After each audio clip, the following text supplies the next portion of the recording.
জেরার তথ্যে তোলপাড়, শেখ হাসিনাকে বন্দী রাখার দাবি আমান আজমির। নিষেধাজ্ঞার সুযোগে আওয়ামী লীগের পরিচ্ছন্ন নেতাদের দিকে নজর বিএনপি এনসিপির। স্থানীয় নির্বাচন শেষ করতে লাগতে পারে 1 বছর, জানালেন মির্জা ফখরুল। এসএসসি এইচএসসির সূচিতে আসছে বড় পরিবর্তন। মধ্যপ্রাচ্যে শান্তিতে সর্বোচ্চ চেষ্টা করবে রাশিয়া, ইরানকে আশ্বাস পুতিনের। দর্শক, গ্রামের কাগজের সকালের সংবাদে আপনাকে স্বাগত। আপনাদের সাথে আছি আমি স্বপ্না দেবনাথ। শুনছিলেন প্রধান শিরোনাম, এছাড়াও রয়েছে রাশিফল। এবার চলুন যাওয়া যাক মূল আয়োজনে। আন্তর্জাতিক অপরাধ ট্রাইব্যুনাল 1-এ জেরার সময় সাবেক সেনা কর্মকর্তা আব্দুল্লাহেল আমান আজমি গুরুত্বপূর্ণ তথ্য তুলে ধরেছেন। তিনি দাবি করেন 1983 সালে সামরিক শাসনামলে শেখ হাসিনা, মতিয়া চৌধুরী ও সাহারা খাতুনকে রাজধানীর হেয়ার রোডের একটি বাসায় তার অধীনে বন্দী করে রাখা হয়েছিল। সোমবার গুম সংক্রান্ত মানবতাবিরোধী অপরাধের মামলায় আসামিপক্ষের আইনজীবীর জেরায় তিনি এই তথ্য দেন। আজমির ভাষ্য অনুযায়ী সে সময় তিনি মার্শাল লর দায়িত্বে ছিলেন এবং ওই বাসায় অবস্থান করতেন। তিনি আরো বলেন, শেখ হাসিনার সঙ্গে তার একাধিকবার দেখা হয়েছিল। জেরায় তিনি আরো জানান, অন্তর্বর্তী সরকার তাকে মেজর জেনারেল ও লেফটেন্যান্ট জেনারেল পদে পদোন্নতির প্রজ্ঞাপন জারি করলেও সেনাবাহিনীর আনুষ্ঠানিক আদেশ না থাকায় তিনি নিজেকে ব্রিগেডিয়ার জেনারেল অবসরপ্রাপ্ত হিসেবেই উল্লেখ করেছেন। এছাড়াও বাড়ি ভাড়া বাবদ সেনাবাহিনী থেকে 4 কোটি টাকা পাওয়ার কথা স্বীকার করেন তিনি। তবে কোর্ট অব ইনকোয়ারির সুপারিশে বন্দিকালীন ক্ষতিপূরণ হিসেবে এই অর্থ দেওয়া হয়েছে, এই দাবি তিনি অস্বীকার করেন। জেআইসিতে গুমের ঘটনায় করা এই মামলায় মোট 13 জন আসামি রয়েছেন। এর মধ্যে ডিজিএফআই এর সাবেক 3 কর্মকর্তা বর্তমানে কারাগারে রয়েছেন এবং আদালতে হাজির করা হয়েছে। বাকি 10 আসামি পলাতক, যাদের মধ্যে সাবেক কয়েকজন শীর্ষ সামরিক কর্মকর্তা ও সংশ্লিষ্ট ব্যক্তির নাম রয়েছে। মামলাটি ঘিরে বিচার কার্যক্রম অব্যাহত রয়েছে এবং জেরায় উঠে আসা এসব তথ্য নতুন করে আলোচনার জন্ম দিয়েছে। আওয়ামী লীগের রাজনৈতিক কার্যক্রম নিষিদ্ধ থাকায় দলটি তৃণমূল পর্যায়ের নেতাকর্মীদের দলে ফেরানোর চেষ্টা করছে বিএনপি ও এনসিপি, এমন ইঙ্গিত মিলেছে সাম্প্রতিক রাজনৈতিক বক্তব্যে।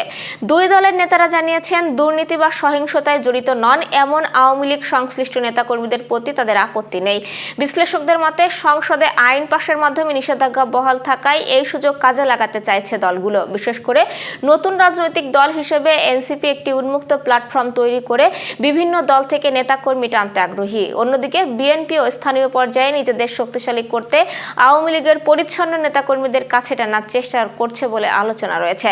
নিষেধাজ্ঞা ও অনিশ্চয়তার কারণে আওয়ামী লীগের কিছু নেতাকর্মী নতুন রাজনৈতিক আশ্রয় খুঁজতে পারেন, এমন ধারণা তৈরি হলেও দলটির নেতারা বলছেন, প্রকৃত কর্মীরা দল ছাড়বে না, বরং সুযোগ সন্ধানীরাই সরে যেতে পারে।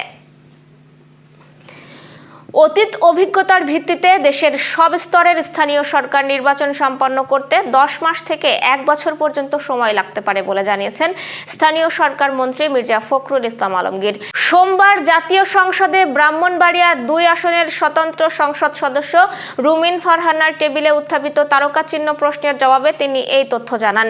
নির্বাচন কমিশন সচিবালয়ের দায়িত্বপ্রাপ্ত মন্ত্রণালয়ের পক্ষে জবাব দিতে গিয়ে মন্ত্রী বলেন, স্থানীয় সরকার নির্বাচন সাধারণত ধাপে ধাপে সারা দেশে অনুষ্ঠিত হয়ে থাকে। অতীত অভিজ্ঞতায় দেখা গেছে, সব স্তরের স্থানীয় নির্বাচন সম্পন্ন করতে সাধারণত 10 মাস থেকে 1 বছর সময় প্রয়োজন হয়। সংসদকে জানানো হয়, নির্বাচনের তফসিল ঘোষণা বিভিন্ন গুরুত্বপূর্ণ প্রশাসনিক ও লজিস্টিক প্রস্তুতির উপর নির্ভর করে। মন্ত্রী আরও জানান, আনুষ্ঠানিকভাবে তফসিল ঘোষণার আগে কমপক্ষে 45 দিন সময় প্রয়োজন হয় প্রাক প্রস্তুতির জন্য। পাবলিক বিশ্ববিদ্যালয়ে ভর্তি প্রক্রিয়া সহজ করতে দীর্ঘদিনের আলোচিত একক ভর্তি পরীক্ষার বিষয়টি আবারও সামনে এসেছে। একই সঙ্গে এসএসসি ও এইচএসসি পরীক্ষার সময়সূচি এগিয়ে আনার পরিকল্পনার কথাও জানিয়েছেন শিক্ষামন্ত্রী আ.ন.ম এহসানুল হক মিলন। সচিবালয়ে এক বৈঠক শেষে তিনি জানান, 2027 সালের এসএসসি পরীক্ষা চলতি বছরের ডিসেম্বরে নেওয়ার পরিকল্পনা রয়েছে। একইভাবে এইচএসসি পরীক্ষাও এগিয়ে আনা হতে পারে, যাতে ফল প্রকাশের পরপরই বিশ্ববিদ্যালয়ে ভর্তি পরীক্ষা নেওয়া সম্ভব হয়। মন্ত্রী বলেন, শিক্ষার্থীদের সেশন জট কমানোই এই উদ্যোগের মূল লক্ষ্য। তার ভাষায়, ভর্তি পরীক্ষার দীর্ঘ প্রক্রিয়ার কারণে লাখো শিক্ষার্থীর জীবন থেকে মূল্যবান সময় নষ্ট হচ্ছে।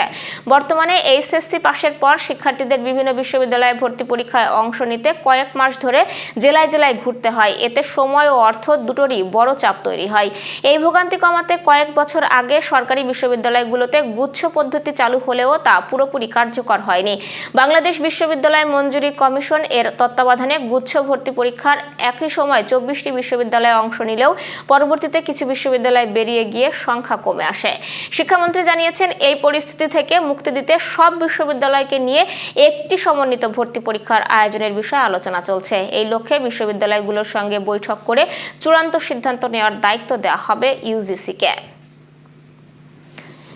রাশিয়ার প্রেসিডেন্ট ভ্লাদিমির পুতিন মধ্যপ্রাচ্যের শান্তি প্রতিষ্ঠায় সর্বোচ্চ চেষ্টা করার প্রতিশ্রুতি দিয়েছেন। ইরানের পররাষ্ট্রমন্ত্রী আব্বাস আরাঘচির সঙ্গে বৈঠকে তিনি এই আশ্বাস দেন।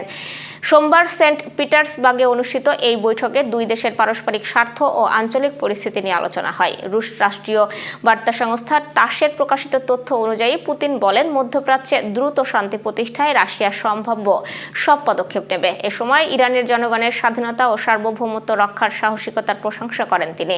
পাশাপাশি ইরানের সঙ্গে কৌশলগত সম্পর্ক আরও জোরদারের আগ্রহ পুনর্ব্যক্ত করেন। বৈঠকের আগে আরাঘচি প্রথম দফায় শান্তি আলোচনায় ব্যর্থ হওয়ার জন্য যুক্তরাষ্ট্রকে দায়ী করেন। দর্শক, এবার চলুন জেনে নিই কেমন যাবে আপনার আজকের দিন, অর্থাৎ 28শে এপ্রিলের রাশিফল। মেষ রাশির আজ নতুন কাজের সুযোগ আসতে পারে, তবে তাড়াহুড়ো করে সিদ্ধান্ত নেবেন না। অর্থ ব্যয়ে সতর্ক থাকুন। বৃষ রাশির পারিবারিক বিষয়ে সুখবর পেতে পারেন। কর্মক্ষেত্রে ধীরে এগোলে সফলতা মিলবে।